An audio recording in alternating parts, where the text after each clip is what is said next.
Abbas ini, Sayyidina Abdullah bin Abbas ini sudah ikut bersama Rasul sejak usia anak-anak. Ya.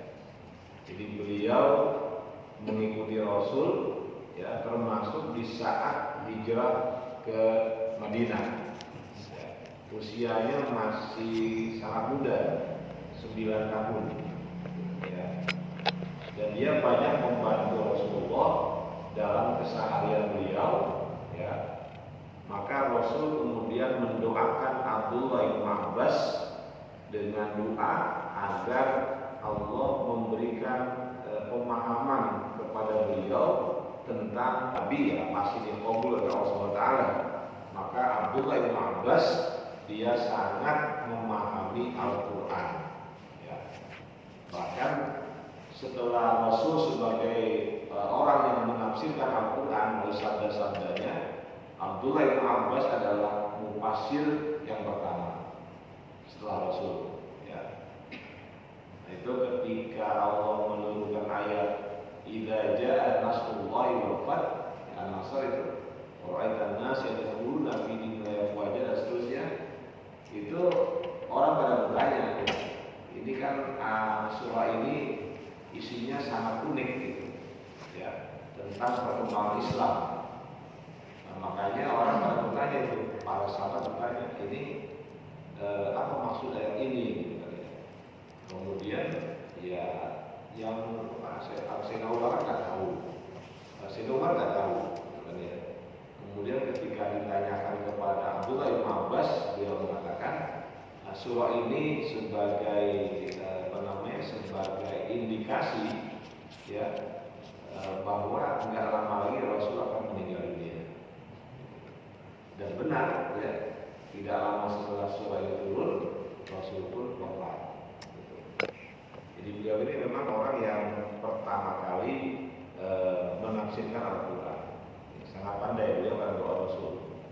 Makanya ada satu kitab yang khusus memuat tafsir beliau, namanya Tafsir Al-Iqtibas. Al-Iqtibas di Tafsir Ibnu Abbas. Jadi itu khusus, nggak terlalu tebal sih, ya, mungkin setebal begini kan. Itu khusus memuat tentang penafsiran Abdullah bin Abbas terhadap beberapa ayat Al-Quran. Nah, di sini oleh penulis kitab ini, gitu, mereka mengambil satu makalah yang disampaikan oleh Abdullah bin Abbas ketika beliau menafsirkan ayat Al-Quran surah Al-Baqarah, ya, 124. Wa idzi btala Ibrahim rabbuhu bikalimatin fa'atammahun. Wa idzi btala Ibrahim rabbuhu. Dan ingatlah ketika Allah Subhanahu wa taala, ya, menguji Nabi Allah Ibrahim bikalimatin, dengan beberapa kalimat yang merupakan perintah, ya. Fa'atammahunna, lalu Nabi Allah Ibrahim menunaikannya. Ya, jadi Allah memberikan 10 perintah, ya, kepada Nabi Allah Ibrahim. Qala Ibnu Abbasin fi tafsir dzalika. Abdullah bin Abbas mengatakan tentang tafsir ayat tersebut, Ashrul khisalin minas sunnati ay tariqati syar'iyyah. Ada 10 macam yang termasuk sunnah. Yang maksudnya at-tariqah asy-syar'iyyah, yaitu jalan syar'i. Jadi ada 6 hal yang disyariatkan, 10 yang disyariatkan, itu merupakan bagian dari syariat Islam. Artinya awalnya Allah memerintahkan kepada Nabi Allah Ibrahim, kemudian semua hal tersebut juga masuk dalam syariat Islam. Khamsun fir ra'si, 5 hal yang sunnah itu ada pada bagian kepala. Wa khamsun bil badani, dan 5 sunnah yang lain ada pada bagian badan. Wa ammal khamsu, adapun 5 macam allati fir ra'si, yang berada di kepala, fahiya siwaku, yang pertama adalah siwak. Itu sunnah, ya. Siwak merupakan sunnah yang juga disampaikan oleh Rasulullah SAW, dan itu merupakan syariat yang kuno, ya. Jadi asy-syari'atul qadimah. Kenapa disebut asy-syari'atul qadimah? Karena bukan hanya pada masa Rasulullah ini diperintahkan, tapi sudah sejak masa Nabi Allah Ibrahim. Ya, sudah lebih dari 2000 tahunan. Jadi perintah bersiwak. Maka Nabi mengatakan apa dalam sabdanya? Laula an asyqa ala ummati la amartuhum bisiwak. Seandainya saja tidak menyulitkan umatku, ya, maka aku akan perintahkan mereka bersiwak. Wajib, gitu ya. Tapi karena memang ini akan membuat menjadi masalah, ya, menyulitkan, maka Nabi hanya mensunnahkan siwak. Ya. Itu siwak beda dengan sikat gigi, ya, berbeda itu.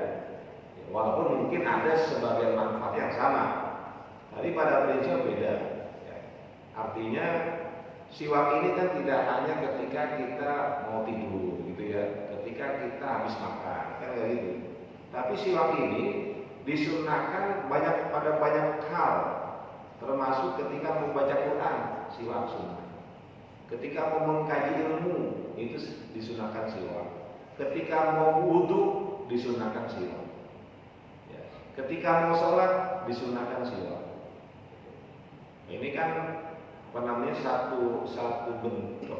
satu bahan, ya, yang biasanya kalau di zaman dulu itu ya dibuat dari kayu ara. Kayu ara itu yang biasa dijual kalau kita ke Saudi atau di sini banyak di beberapa tempat. Nah itu memang khasiatnya besar, ya, gitu, kandungannya besar. Jadi kalau Bapak menemukan ada unsur fluoride di pasta gigi itu, ya, dan berbagai macam, itu di siwak itu ada, dan itu alami, ya. Kalau yang di odol kan itu kimiawi, ya, kimiawi. Kalau yang di siwak itu alami, ya. Makanya dalam satu penelitian yang dilakukan di Amerika Serikat, ya, itu mereka mengatakan bahwa siwak ini memang kandungan luar biasa. Maka bagi yang sering pakai siwak, itu bagian gusi dan giginya akan lebih kuat daripada tidak pakai. Dan dalam satu hadis, ya, itu dikatakan bahwa orang yang rajin bersiwak, dia akan lebih mudah ketika ruhnya dicabut.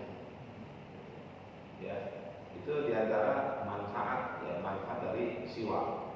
Jadi dia merupakan bagian ibadah, ya, ibadah yang sunnah, yang sangat penting, bermanfaat untuk kita. Cuma kita nggak biasa aja, ya.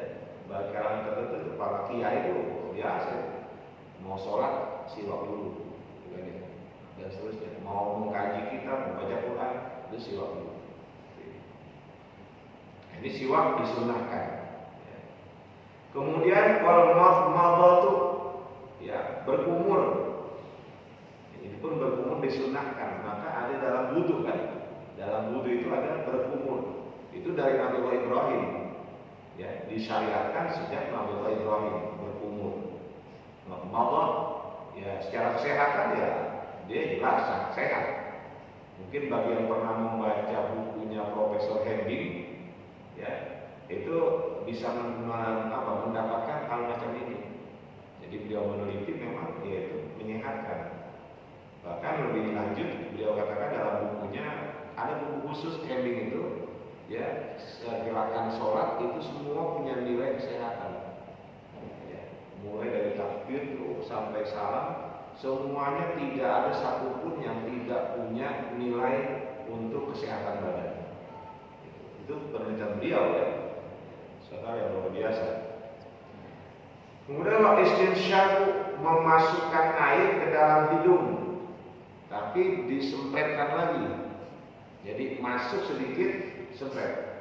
Makanya kalau wudhu, tapi ini agak sulit kalau nggak biasa. Wudhu itu sebenarnya sambil ambil buat madmadah, sekalian buat istinsyak. Kan sebenarnya begitu. Ya, dihisap sedikit, kemudian pakai tangan kiri disempret. Ya. Kalau sekarang kan kebanyakan kita itu nggak sempurna tuh. Kebanyakan orang wudhu kalau istinsyak nggak sempurna. Nah, cuman ini aja ya, itu buat istinsyak gitu. Cuma menyampaikan ke hidung aja. Kalau istinsyak itu masukkan sedikit kemudian dikeluarkan. Ya. Dalam kitab Hikmatul Tasrif wa Falsafatuh itu diuraikan. Jadi ini nih kita enak nih. Hikmatul Tasrif wa Falsafatuh. Jadi hikmah syariat dan filosofinya. Ini dikatakan apa?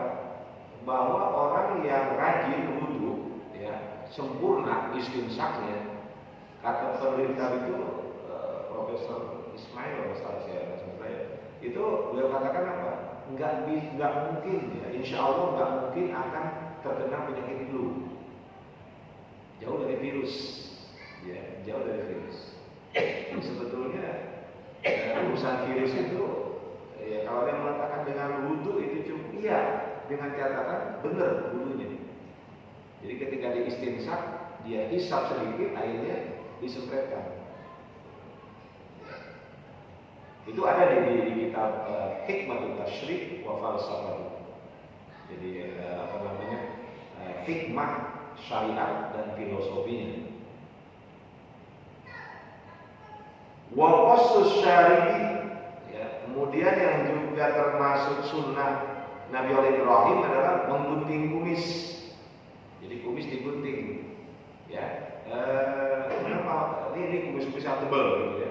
Kumis yang tebal itu digunting agar tidak menutup bagian bibir. Sehingga ketika diratakan, nah ini bagian bibir kelihatan, nggak tertutup oleh kumis. Sebab biasa orang Yahudi itu senang kumisnya tebal, ya, dan menutupi ini, menutupi bibirnya. Maka oleh Nabi Muhammad SAW itu pun menjadi hal yang disunahkan. Wal halqu, dan bercukur. Ini yang ada pada kepala. Ya, bercukur, ya, bercukur rambut maksudnya. Bercukur rambut. Wa amal khamsul lati bil badani, adapun 5 hal yang disunahkan yang ada di bagian badan, fahiya nakul ibti. Yang pertama, mencabut bulu ketiak. Itu dicabut, bukan dicukur. Sunnahnya dicabut. Ya. Wa taqlimul azafiri, dan memotong kuku. Itu sunnah. Ya, motong kuku kalau syariat Rasul itu sunnahnya hari Senin, ya, hari Kamis, dan hari Jumat. Jadi kalau kita mau motong kuku hari itu dapat sunnahnya, ya.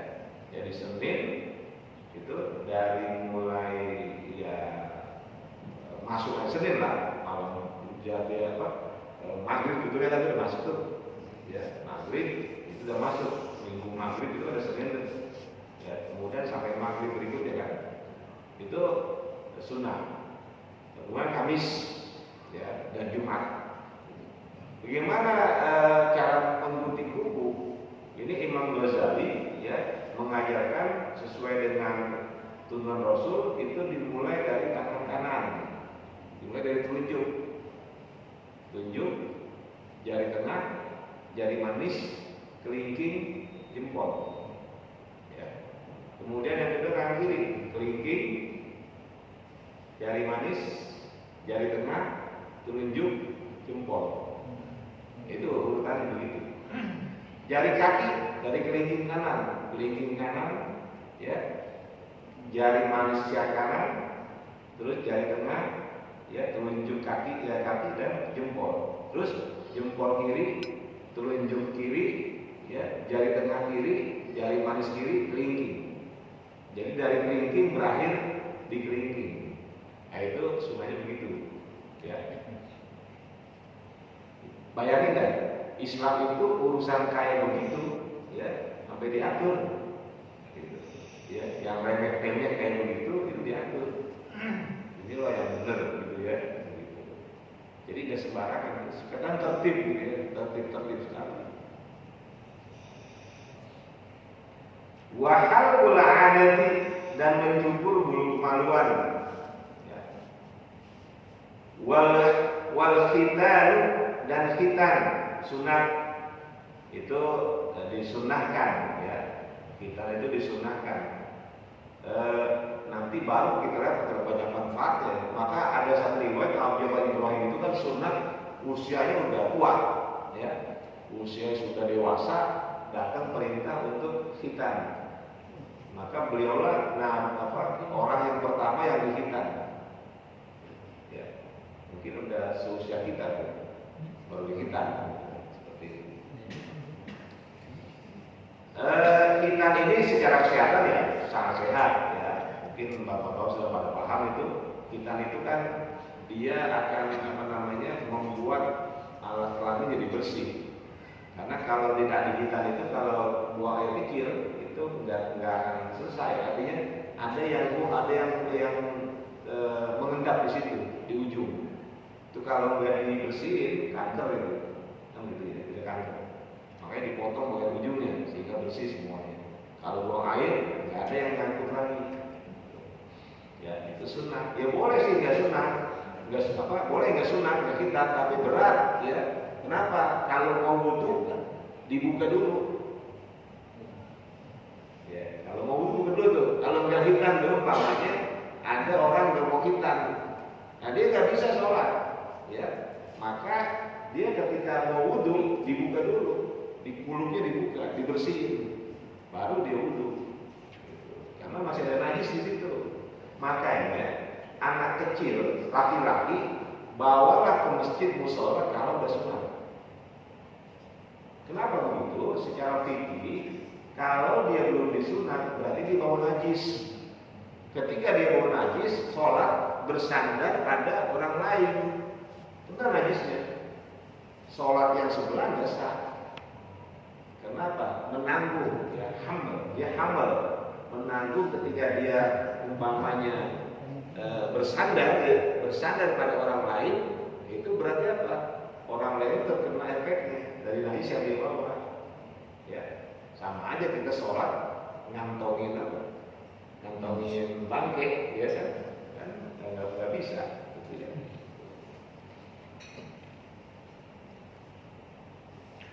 Jadi sebaiknya video ya, sunat dulu lah, karena nanti bisa mengganggu yang lain dalam urusan kesahan sholatnya, gitu kan ya.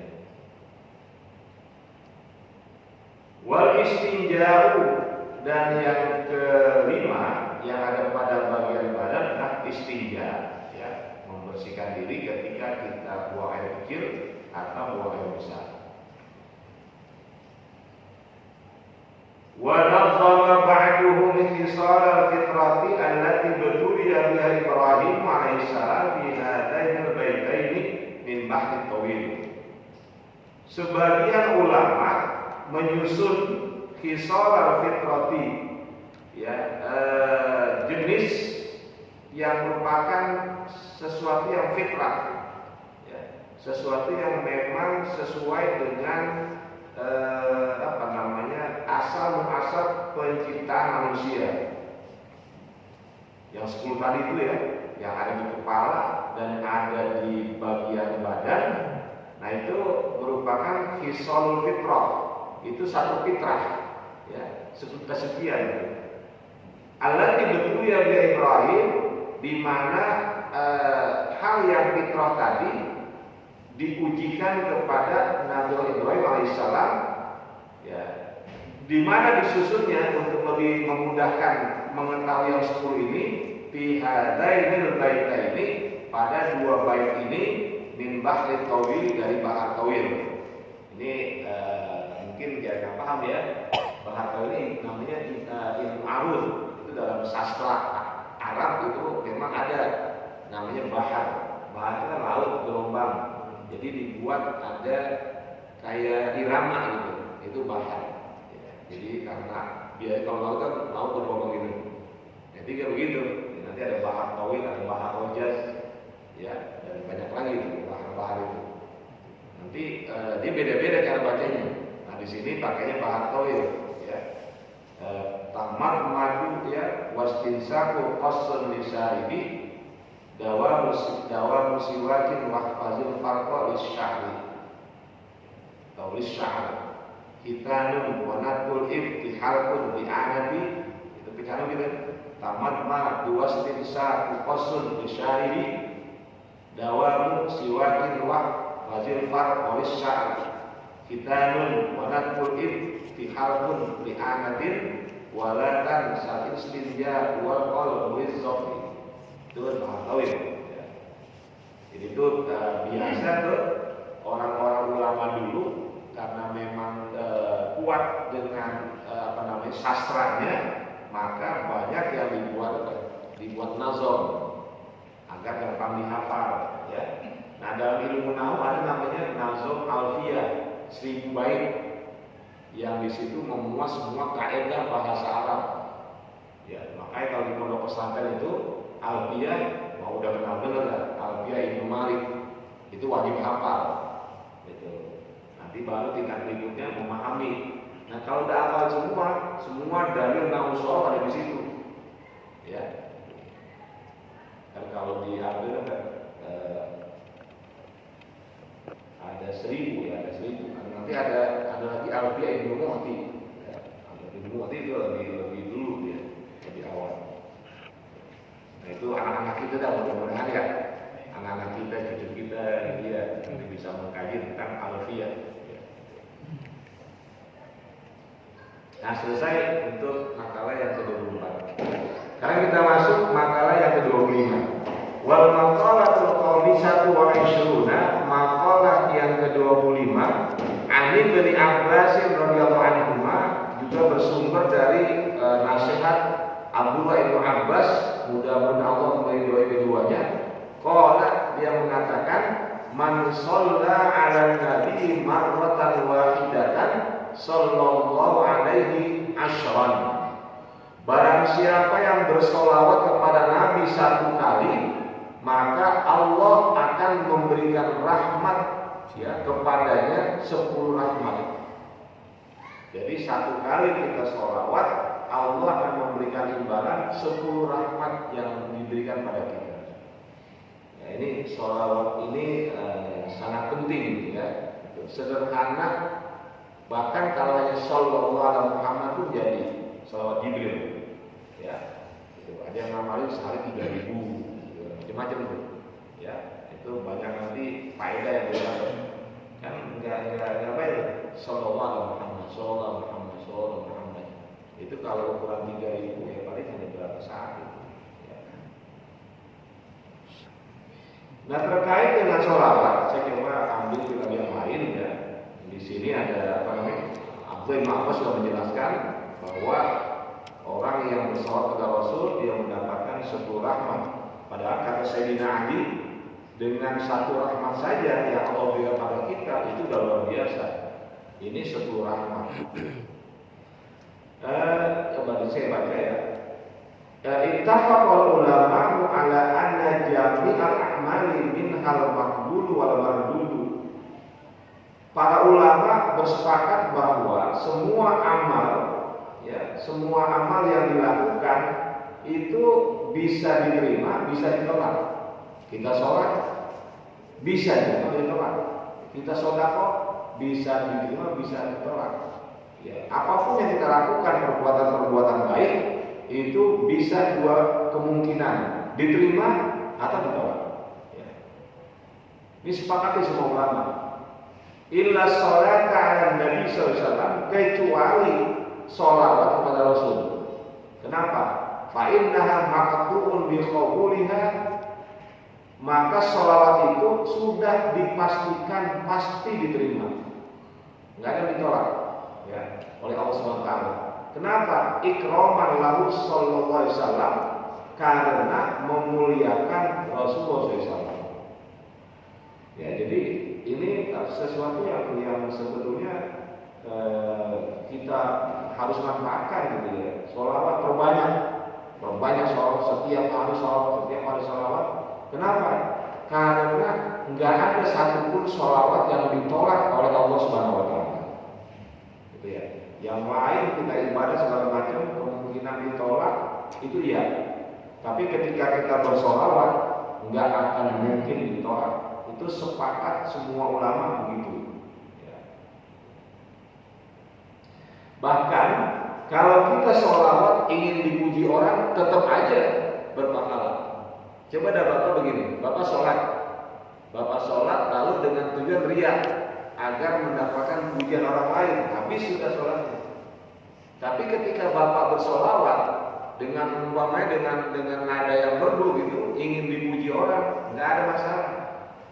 Ya, riya segala macam itu nggak ada masalah. Itulah hebatnya sholawat. Jadi kita sholawat agar dapat pujian orang, ya bebas-bebas aja. Manfaatnya tetap kita dapat. Ya. Jadi ini masalah sholawat. Terutama di hari Jumat, di malam Jumat, itu perbanyakkan sholawat kepada Rasulullah SAW. Ya, maka aneh kalau ada orang yang mau sholawat ya. Padahal hadisnya sudah jelas benar, gitu ya. Dan mengenai redaksional sholawat, ya banyak. Ya. Artinya para ulama itu banyak menciptakan ya redaksi sholawat, itu bisa aja. Ya, walaupun memang kata Nabi Sallallahu Alaihi Muhammad cukup. Ya. Tapi kalau kita mau baca yang lain, seperti sholawat Nariyah, ya, sholawat Al-Fatih, ya, itu silakan aja. Atau sholawat aktif ya, sholawat aktif tibil qulubi gitu. Tibil qulub ya juga silakan. Itu kan ada yang nggak mau itu. Bahkan ada yang mengatakan kalau kita baca sholawat Nariyah itu berarti kufur. Ya. Ya ini udah berlebihan penilaiannya. Ya. Ada satu kisah begini. Seorang sufi besar, ya, Imam Sufyan Ats-Tsauri, satu saat beliau itu tawaf di Ka'bah, ya, tawaf di Ka'bah. Ketika dia tawaf, ada satu orang yang ketika tawaf itu cuma sholawat doang, nggak ada bacaan lain. Sepanjang dia tawaf itu dia sholawat terus. Lalu Imam Sufyan Ats-Tsauri bertanya, ya kok ente cuma baca sholawat doang? Ditanya, Anda siapa? Saya ini Sufyan Ats-Tsauri. Kata orang itu, kalau saja saya nggak ngertos sebagai orang yang hebat, saya mau ceritain kenapa saya sholawat. Ternyata diceritakan, pernah saya pergi haji bersama bapak, kemudian ketika itu ya bapak meninggal. Ketika meninggal wajahnya hitam, kemudian ditutup itu, karena dia merasa tidak nyaman, ditutup wajahnya. Nah kemudian nggak lama, ya Rasul datang kepada jenazah tersebut. Rasul angkat penutupnya, lalu diusap. Nah ketika anaknya membuka itu sudah putih, ya, wajah putih. Ketika dia bertanya, Rasul katakan bahwa orang ini, bapakmu ini orang yang lagi bersholawat. Pernah hidupnya memang israf dia, berlebihan, ada dosa dilakukan, makanya begitu wajahnya hitam. Tapi karena berkat sholawat yang selalu dia sumpah sampai kepada Rasul, itu menjadi satu hal yang punya khasiat luar biasa. Termasuk di sini ada orang besar ya, saya ada satu tokoh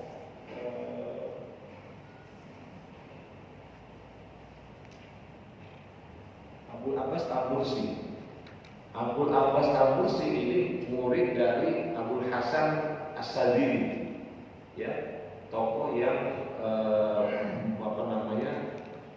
tokoh tarekat, ya, misalnya dia itu.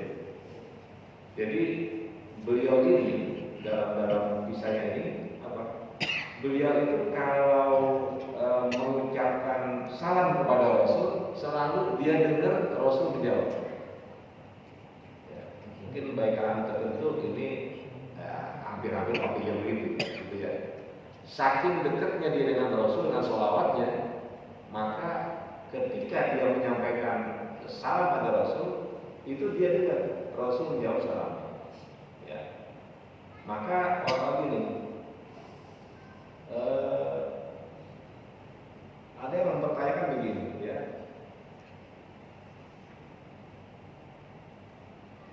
Ya kenapa kok bisa dengar begitu? Ya, kok benar dia dengar gitu? Ya, jadi gini, ya. Hal fiikum ahadun idza sallama ala Rasulullah yasma'u raddahu alaihi bi udhuni. Apakah ada salah seorang di antara kamu ketika mengucapkan salam kepada Rasul, dia dengar jawaban Rasul? Fayaquluna, ya, para murid itu mengatakan, ya, enggak pernah. Laisa bina ahadun yaqulu dzalika. Tak ada satu orang pun yang mengalami kejadian macam itu. Fayaqulu, kata Syekh Abdul Abbas Al-Mursi, kebetulan saya pernah ziarah ke makam beliau, ya, di sebuah daerah Mesir. Ubku ala qulubin mahjubah anillah wa rasulih. Ini luar biasa. Ente nggak pernah dengar gitu ya jawaban Rasul, maka ubku nangislah. Kenapa? Karena ente itu ditutupin dari Allah dan Rasulnya. Kata beliau gini, wallahi demi Allah, lawih tujibtu an Rasulillah. Kalau aku ditutup dari Rasulullah, dihijab, lahzokan sebentar aja, min lail aw naharin, siang atau malam, innam lama adat tu nafsi minal muslimin. Aku khawatir aku ini gak termasuk orang Islam. Itu sampai begitu, ya. Jadi sampai begitu Abu Abbas Al-Mursi dia mengatakan, kalau ente nggak pernah dengar ketika salam Rasul menjawab, nangis aja lah. Kenapa? Sedih, kasihan banget. Kenapa? Anda itu berarti mahjub, ditutup, ada tirai antara Anda dengan Allah, antara Anda dengan Rasul. Ya. Ini Abu Abbas, dia adalah guru dari Syekh Ibnu Athaillah As-Sakandari yang penulis artikel ini. Ya. Jadi ini orang luar biasa, ya. Kalau kita dapat Ibnu Athaillah As-Sakandari itu luar biasa. Dia punya guru namanya siapa? Abul Abbas Al-Mursi. Abu Abbas Al-Mursi punya guru Abu Hasan As-Sadili. Ya, ini orang-orang besar, waliullah, ya, dia seperti itu. Mungkin kita ya nggak pernah ngerasain itu. Ketika kita bersalawat atau menyampaikan salam pada Rasul, ya nggak ada kita dengar. Padahal kita kalau ke Madinah itu ke Masjid Nabawi kan, ya, assalamualaikum Rasulullah. Ya kan, ucapin salam kan? Itu Rasul jawab. Kenapa kita nggak dengar? Mahjub, ditutup gitu. Tapi bagi orang tertentu dengar dia salam, Rasul jawab, dia dengar. Kenapa? Karena dia ghairu mahjub, nggak ditutup, nggak ada tirai antara dia dengan Rasul. Ya. Kenapa kita ditutup? Dosa kita. Ya, dosa kita kebangetan banyak. Ya. Makanya ditutup, ditutup. Sama dengan ini Habib Soleh Tanggul itu. Ya. Beliau kan doanya selalu mustajab. Ya. Apapun yang didoa pasti. Kenapa? Ada hijab. Jadi kenapa ada hijab? Pernah ditanyakan gitu. Ya Habib, kenapa sih doa Habib itu ya selalu kalau bahasanya tokyar gitu ya? Ya kata beliau, saya termasuk orang yang ibadahnya sedikit. Tapi kata beliau, masa sih saya ini sudah berusaha maksimal mengerjakan semua perintah Allah, menjauhkan semua larangannya, masa ya nggak dikabulkan doa saya? Di situ kuncinya. Jadi berarti memang ibadah dibanding para hadat yang lain nggak terlalu banyak, ya. Tapi urusan bagaimana dia mengerjakan semua perintah Allah, menjauhkan semua larangannya, itu konsisten banget. Sehingga hijab itu nggak ada. Semua yang dia minta kepada Allah sampai diberikan.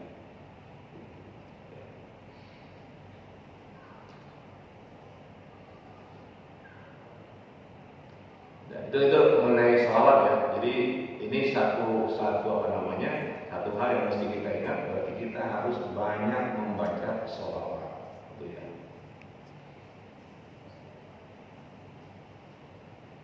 Wa man sabbahu sallallahu alaihi wasallam marratan sabbahallahu alaihi asyra marratin. Dan barang siapa yang mencaci, ya, menghina Rasulullah SAW marratan satu kali, sabbahullahu alaihi asyra marratin, maka Allah akan mencelahnya, mencacinya sebanyak 10 kali. Ya. Kenapa? Karena kekasih Allah.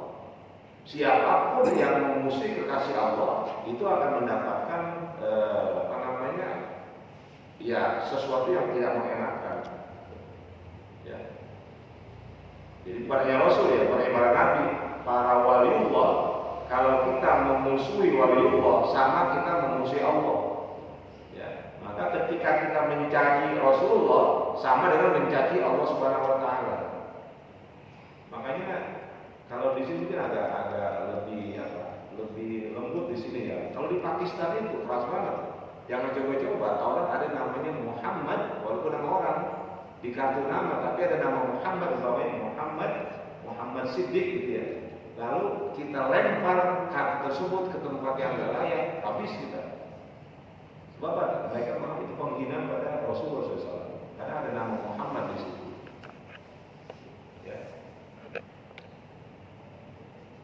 Saya dengar langsung dari orang Pakistan ya, jadi kalau di Pakistan jangan coba-coba ya Anda menempatkan nama Muhammad di sembarang tempat yang nggak bagus, itu akan marah mereka, karena itu berarti bagian dari mencaci Rasulullah SAW. Ya, nanti kita lihat aja orang-orang yang sering mencaci Rasul, kita akan lihat seperti apa hukuman yang mereka terima karena telah berani menghina Rasulullah SAW. Ala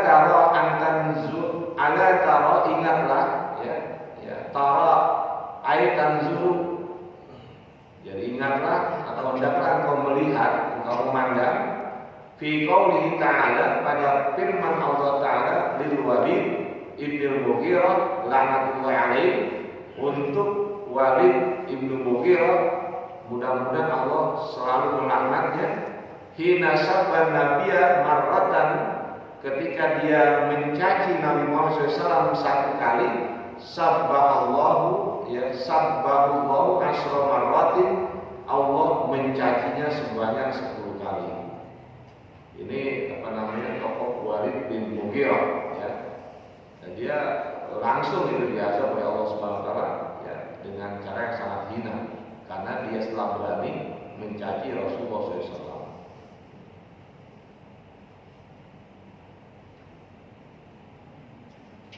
Faqala subhanahu wa ta'ala li nabiyyi, maka Allah Subhanahu wa ta'ala berfirman kepada Nabi Muhammad SAW, wala tuti' kulla halafin ay kafiril halfi, dan janganlah kamu ikuti setiap orang yang banyak bersumpah ya.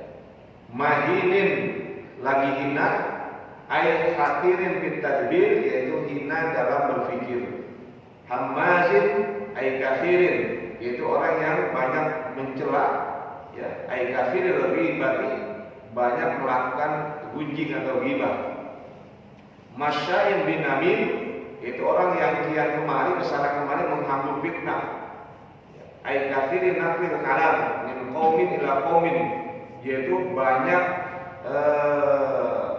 men-share ya, banyak membagikan gitu, ucapan dari satu kaum kepada kaum yang lain, ala wajib ifsad bainahum, agar terjadi keburukan di antara mereka ya.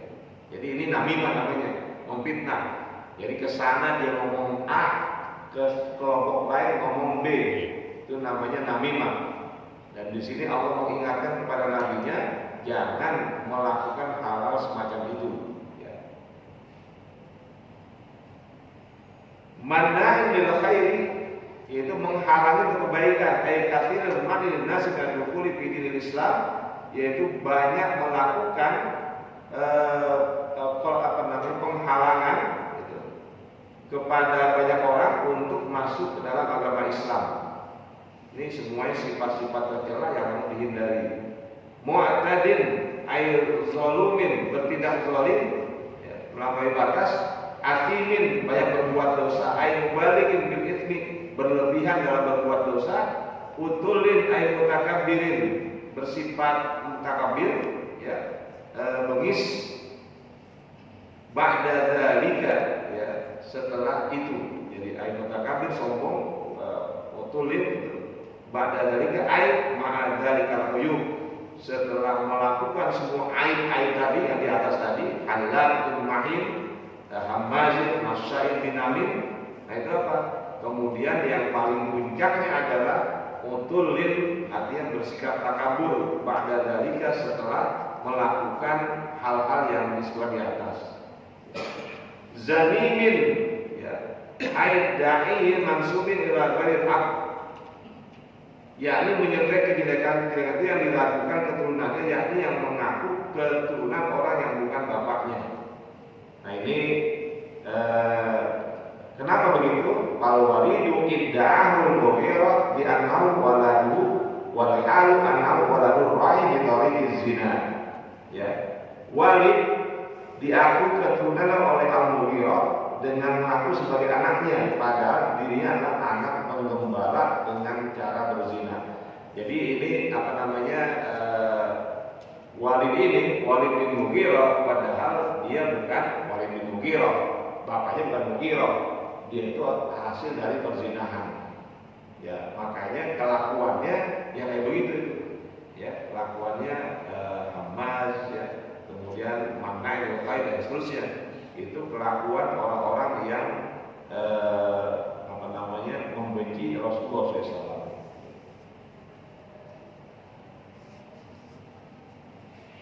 Nah, ini sedikit aja ada kaitan dikit di masalah ini. Kenapa? Kita nggak boleh kalau memang seseorang bukan orang tua kita berbin kepada orang tersebut, nggak boleh. Termasuk adopsi itu nggak boleh. Tapi adopsi boleh, cuma mengambil bilnya itu nggak boleh. Ya, jadi kalau kita sebutnya yaitu anak zina, itu lebih berat. Ya, jadi anak yang terlahir dari tanpa hubungan resmi itu anak zina, nggak bisa dia bil bapaknya, dia bil ibunya. Ya, bil ibunya, jadi nggak bisa. Jadi ini bahaya. Ketika nanti dia nikah, nggak boleh bapaknya jadi wali. Walinya siapa? Hakim. Nah, ini khawatir saya nanti banyak sembarangan yang ngerti ini. Hal ini bermanfaat untuk saya pribadi, kepada para jemaah. Mohon maaf bila ada hal yang tidak sempurna yang saya sampaikan karena keterbatasan kemampuan saya. Kalau ada yang keliru, mohon untuk dikoreksi. Wallahu a'lam bishawab. Wassallallahu alaihi wasallam.